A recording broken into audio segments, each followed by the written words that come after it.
జాతీయవాద జర్నలిజానికి అసలైన వేదిక నేషనలిస్ట్ హబ్ ని సబ్స్క్రైబ్ చేసుకోండి. నోటిఫికేషన్స్ కోసం బెల్ ఐకాన్ పై క్లిక్ చేయండి.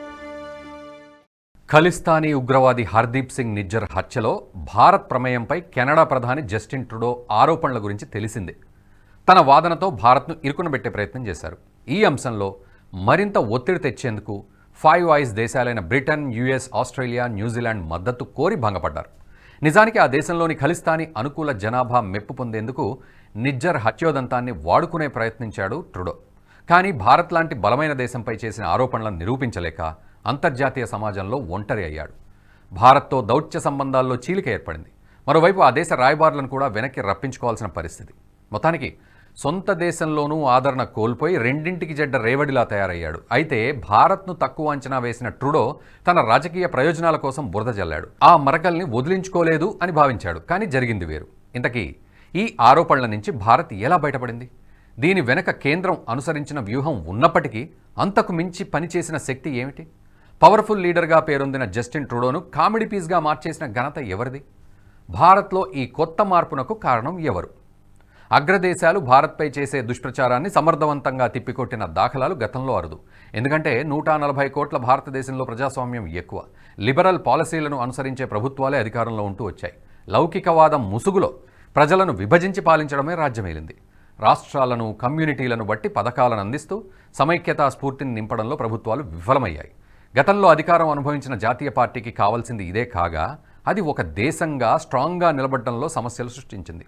దేశ వ్యతిరేక శక్తులకు ఊతమిచ్చింది. ఒకే వాదాన్ని బలంగా వినిపించే గొంతులు కరువై ఆరోపణలను తిప్పికొట్టలేని అసమర్థత కనిపించేది. ఈ బలహీనతను ఆయా దేశాలు భారత్ను దెబ్బకొట్టేందుకు వాడుకున్నాయి. కానీ ఈ 10 ఏళ్లలో భారత్ ఎంతలా ఎదిగిందో కెనడాను, ఆ దేశ ప్రధాని ట్రూడోను డీల్ చేసిన విధానంతో తేటతెల్లమైపోయిందండి. ఇక సుడాన్లోని భారత మాజీ రాయబారి దీపక్ వోహ్రా జస్టిన్ ట్రూడోపై షాకింగ్ కామెంట్స్ చేయడం తెలిసిందే.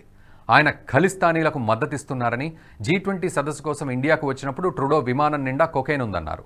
సదస్సు జరిగిన 2 రోజులు తన గది నుంచి బయటికి కూడా రాలేదని న్యూస్ డిబేట్ షోలో వోహ్రా తెలిపారు. అంతేకాదు ట్రూడో చిన్న పిల్లాళ్లా ప్రవర్తిస్తారని, అంతర్జాతీయ సంబంధాల గురించి ఆయనకు అవగాహన తక్కువన్నారు. పార్లమెంట్ ప్రసంగంలో భారతదేశం గురించి విశ్వసనీయ ఆరోపణలు అనే పదాలను ఉపయోగించడాన్ని ఎద్దేవా చేశారు. అసలు ఆరోపణల్లో ఇలాంటి కేటగిరీ ఎక్కడిదని వోహ్రా ప్రశ్నించారు. డ్రగ్స్ సేవించడం వల్ల మతిస్థిమితం లేకనే రాష్ట్రపతి విందు కూడా ట్రూడోకు దూరమైనట్లు తెలిసిందన్నారు. ట్రూడో మతిస్థిమితం గురించి తన దగ్గర కూడా విశ్వసనీయమైన రూమర్ ఉందని కౌంటర్ అటాక్ చేశాడు. పిచ్చివాడయ్యాడని, ఇప్పుడు తానొక కెనడియన్ ర్యాంబో అని పేర్కొన్నాడు. భారత ప్రభుత్వం దేశ అభ్యున్నతి కోసం ఒకే స్టాండ్ తీసుకుంటామని చూపించిందని చెప్పుకొచ్చారు. భారత్ ఊహించని విధంగా దౌత్యాన్ని నడుపుతూ కఠిన నిర్ణయాలతో ప్రత్యర్థులకు చెక్ పెడుతోంది. మన ఎదుగుదలకు అడ్డు తగిలే సార్వభౌమాధికారానికి భంగం కలిగించే ఎలాంటి శక్తులైనా ధీటుగా ఎదుర్కొంటామని సందేశమిస్తోంది. అయితే ఈ ప్రయాణంలో కేంద్ర ప్రభుత్వంతో పాటు భారతీయుల సహకారం మరువలేనిది. ఒకప్పుడు భారతీయులకు జాతీయవాదం పట్టేది కాదు. కానీ ఒక దేశంగా కలిసికట్టుగా ఉండాల్సిన ఆవశ్యకత ఇప్పుడు ప్రతి ఒక్కరికి అర్థమైంది. ఈ మేరకు సమస్య ఏదైనా సోషల్ మీడియాలోనూ తమ వాయిస్ను బలంగా వినిపిస్తున్నారు. రాష్ట్రాల సమస్యలు ఎలా ఉన్నా దేశం విషయంలో మాత్రం ఒకే ఎజెండాకు మద్దతిస్తూ సమైక్యత చాటుతున్నారు. ప్రత్యర్థుల ఆరోపణలకు లాజికల్ ఆన్సర్స్ను ముందు పెడుతూ లెక్కలతో సహా తిప్పికొడుతున్నారు. ఇప్పుడు బలమైన మీడియాగా మారిన సోషల్ మీడియాలో యాక్టివ్గా ఉంటున్న ఇండియన్ నెటిజన్లు అంతర్జాతీయ వేదికలపైన భారత శక్తి సామర్థ్యాలను ఎకరు పెడుతున్నారు. ఈ తరహా ఇనిషియేషన్ సైతం భారత్ను బలంగా ప్రొజెక్ట్ చేయడంలో సహాయపడింది. ఈ క్రమంలో సోషల్ మీడియాలోనూ కెనడా ప్రధాని ట్రూడోపై విపరీతమైన ట్రోల్స్ వైరల్ అవుతున్నాయి. ఇందులోనూ ఇండియన్స్ తమదైన మార్క్ చూపిస్తున్నారు. ట్రూడో ఇటీవల Jordan king Abdullah II bin al హుసేన్తో పాటు UAE అధ్యక్షుడు మొహమ్మద్ బిన్ జాయద్తో ఫోన్లో మాట్లాడారు. ఈ సందర్భంగా ఇజ్రాయెల్, హమాస్ వివాదంపై చర్చించారు. వారితో భారత కెనడా దౌత్యపరమైన విధానాన్ని కూడా, ఆ యొక్క వివాదాన్ని కూడా ప్రస్తావించినట్లు చేసిన 2 ట్వీట్లలోనూ పేర్కొన్నారు. ఇలా కలిసిన ప్రతి నాయకుడితో భారత్ కెనడా వివాదం గురించి ప్రస్తావించడంపై హిలేరియస్ మీమ్స్ పుట్టుకొస్తున్నాయి. తమ క్రియేటివిటీకి పదును పెడుతూ ట్రూడో వ్యూహాలను పూచిక పుల్లలా తీసిపారేస్తున్నారు. ఇలా సాధారణ పౌరులు సైతం భారత్ గురించి బలంగా వాదిస్తుండడం గ్లోబల్ పవర్గా మన శక్తిని రెట్టింపు చేస్తోంది. భారత్ పవర్ను ప్రపంచ దేశాలు అర్థం చేసుకోవడంలో మరొక అంశం దోహదపడింది. ప్రస్తుతం భారతీయులు కేవలం స్వదేశం కోసమే తమ వాణి వినిపించడం లేదు, మిత్రదేశాలకు మద్దతుగా క్యాంపెయిన్ చేయడంలో ముందుంటున్నారు. హమాస్, ఇజ్రాయెల్ దాడుల నేపథ్యంలో బాధిత పక్షం పట్ల ఇండియన్స్ చూపుతున్న సహార్దత, సాయం చేసే గుణమే ఇందుకు ఉదాహరణ. పక్క దేశాలు కష్టాలు తమకెందుకని ఊరుకోకుండా మానవతా దృక్పథంతో స్పందిస్తున్నారు. చేతనైన సాయం చేసేందుకు ఆసక్తి చూపిస్తున్నారు. ఈ విధంగానూ భారతీయులు విదేశీయుల హృదయాలను గెలుచుకుంటున్నారు. కష్ట సమయంలో ఇజ్రాయెల్కు అండగా నిలుస్తామని భారత ప్రధాని నరేంద్ర మోదీ ప్రకటించారు. ఇక సెప్టెంబర్లో G20 సదస్సు సందర్భంగా ఉక్రెయిన్ సంక్షోభం గురించిన డిక్లరేషన్పై ఏకాభిప్రాయం సాధించింది.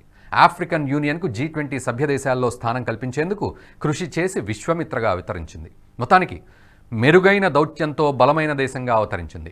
దేశ ప్రజలను సైతం జాతీయత వైపు నడిపించి పవర్ఫుల్ శక్తిగా తయారు చేసింది. ఇక ఇజ్రాయెల్లోని యూదులు భారత్తో పాటు హిందువుల పట్ల ఎప్పుడూ కృతజ్ఞతా భావాన్ని ప్రదర్శిస్తుంటారు. ఈ మేరకు తమపై హమాస్ దాడి తర్వాత స్పందించిన తీరుకు ఆ దేశ ప్రభుత్వంతో పాటు ప్రజలు థ్యాంక్స్ చెప్తున్నారు. సంబంధిత పోస్టులు సోషల్ మీడియాలో వైరల్ అవుతున్నాయి. అయితే ఈ తరహా బలం, కీర్తి, ప్రతిష్టలు భారతదేశానికి ఇన్నేళ్లలో ఎందుకు సాధ్యపడలేదు మరి అంటే సుస్థిర ప్రభుత్వం అనే సమాధానమే వినిపిస్తుంది. ప్రజలు సైతం గత ప్రభుత్వాలతో ఎందుకు అటాచ్మెంట్ కలిగి లేరు అంటే భారతీయ ఆత్మను కాపాడటంలో వాళ్ళు విఫలమయ్యారు. ఓటు బ్యాంకు రాజకీయాలతో పబ్బం గడుపుకున్నారు. విచ్ఛిన్నకర శక్తులను పెంచి పోషించి భారతదేశ విశ్వసనీయతకు ముప్పు కలిగించారు. కానీ ఈ 10 ఏళ్లలో జాతీయవాదానికి ప్రాముఖ్యత పెరిగింది. దేశ వ్యతిరేక శక్తుల గుట్టు రట్టయింది. సుస్థిర పాలనకు ప్రజలు సైతం ముగ్ధులయ్యారు. కేంద్రం ప్రవేశపెడుతున్న సంస్కరణలకు బేషరతుగా మద్దతిస్తున్నారు. అభివృద్ధిలో, ఆలోచనల్లో పాల్పంచుకుంటూ నయా భారత్ నిర్మాణానికి నాంది పలుకుతున్నారు. ఈ వీడియో మీకు నచ్చినట్టయితే లైక్ చేయండి, 10 మందికి షేర్ చేయండి. అలాగే కామెంట్ల రూపంలో మీ అభిప్రాయాలను మాతో పంచుకోండి. Nationalist hub group of channels ను సబ్స్క్రైబ్ చేసుకుని తెలుగునాట జాతీయవాద జర్నలిజాన్ని ప్రోత్సహించండి. ఈ వీడియో కింద ఉన్న బెల్ ఐకాన్ పై క్లిక్ చేయడం మర్చిపోవద్దు.